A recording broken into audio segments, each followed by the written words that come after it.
നമസ്കാരം. Raf talks ഫുട്ബോളിലേക്ക് ഏവർക്കും സ്വാഗതം. ഇന്നലെ ഇംഗ്ലീഷ് പ്രീമിയർ ലീഗിൽ നടന്ന മത്സരത്തിൽ വിജയം നേടാൻ നിലവിലെ ചാമ്പ്യന്മാരായ മാഞ്ചസ്റ്റർ സിറ്റിക്ക് സാധിച്ചിട്ടുണ്ട്. എതിരില്ലാത്ത ഒരു ഗോളിനാണ് ബേൺമൗത്തിനെ അവർ പരാജയപ്പെടുത്തിയിട്ടുള്ളത്. യുവ പ്രതിഭയായ ഫിൽഫോഡനാണ് മാഞ്ചസ്റ്റർ സിറ്റിക്ക് ഈ ഒരു വിജയം സമ്മാനിച്ചിട്ടുള്ളത്. അതായത് മത്സരത്തിന്റെ 24-ാം മിനിറ്റിൽ ഫിൽഫോഡൻ ഗോൾ നേടുകയായിരുന്നു. ആ ഒരു ഗോളാണ് ഇപ്പോൾ മാഞ്ചസ്റ്റർ സിറ്റിക്ക് വിജയം നേടിക്കൊടുത്തിട്ടുള്ളത്. ഈ സീസണിൽ മികച്ച പ്രകടനമാണ് ഫിൽഫോഡൻ ഇപ്പോൾ നടത്തുന്നത്. എല്ലാ കോമ്പറ്റീഷനിലുമായി ആകെ 16 ഗോളുകൾ അദ്ദേഹം ഇപ്പോൾ പൂർത്തിയാക്കി കഴിഞ്ഞു.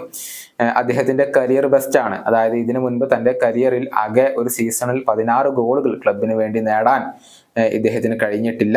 ഈ സീസണിൽ അത് സാധിച്ചെടുത്തു. ഇനിയും ഒരുപാട് മത്സരങ്ങൾ അദ്ദേഹത്തെ സംബന്ധിച്ചിടത്തോളം അവശേഷിക്കുന്നുണ്ട് എന്നുള്ളതാണ്. ഫെബ്രുവരി മാസത്തിലെ ഫിൽഫോഡന്റെ പ്രകടനം നമുക്കൊന്ന് പരിശോധിക്കാം.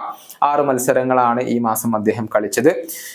അദ്ദേഹത്തിന്റെ ഓരോ മത്സരത്തിലെയും ശരാശരി ടച്ചുകൾ 90.2 ആണ്. അതുപോലെ തന്നെ ഈ 6 മത്സരങ്ങളിൽ നിന്ന് 5 ഗോളുകൾ അദ്ദേഹം നേടിയിട്ടുണ്ട്. XG വരുന്നത് 2.68 ആണ്.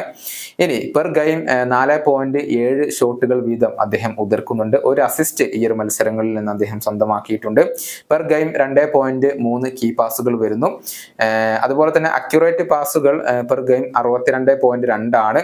Passing accuracy 90%. അതുപോലെ തന്നെ ഫൈനൽ തേർഡിലെ പാസിംഗ് അക്യുറസി വരുന്നത് 87%. 8.37 ആവറേജ് സോഫ സ്കോർ റേറ്റിംഗ് വരുന്നുണ്ട്. മികച്ച പ്രകടനമാണ് അദ്ദേഹം ഈ ഒരു സീസണിൽ ഇപ്പോൾ നടത്തുന്നത് എന്ന കാര്യത്തിൽ സംശയങ്ങൾ ഒന്നുമില്ല. ഇംഗ്ലീഷ് പ്രീമിയർ ലീഗിൽ അദ്ദേഹം ആകെ 26 മത്സരങ്ങളാണ് കളിച്ചിട്ടുള്ളത്. 9 ഗോളുകളും 7 അസിസ്റ്റുകളും അദ്ദേഹം ഇപ്പോൾ സ്വന്തമാക്കിയിട്ടുണ്ട്. മാഞ്ചസ്റ്റർ സിറ്റിയുടെ ഈ സീസണിലെ പ്രകടനത്തിൽ വലിയൊരു പങ്ക് ഫിൽഫോഡൻ വഹിച്ചിട്ടുണ്ട് എന്ന കാര്യത്തിൽ തർക്കങ്ങൾ ഒന്നുമില്ല. ഈ വീഡിയോയുടെ അവസാനിപ്പിക്കുന്നു. വീണ്ടും കാണാം.